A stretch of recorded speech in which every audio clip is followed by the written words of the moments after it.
থেকে। চুগলি করা কি?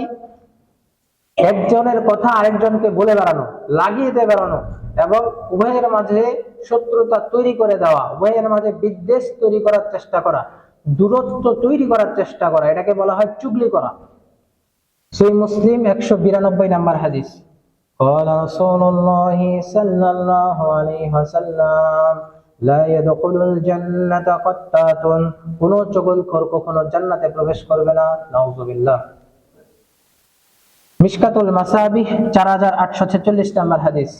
قال رسول الله صلى الله عليه وسلم من كان وجهين في الدنيا كان له يوم القيامة لسابل من نار, দুনিয়াতে দ্বিমুখী ব্যক্তির কিয়ামতের দিন আগুনে দুটি জিহ্বা হবে। অর্থাৎ দুনিয়াতে যারা চুগলি করবে তাদের শাস্তি হলো কিয়ামতের দিন তাদের আগুনে দুটি জিহ্বা হবে। আল্লাহ রাব্বুল আলামিন চুগলি করা থেকে বেঁচে থাকার তৌফিক আমাদের সকলকে দান করুক, আমিন।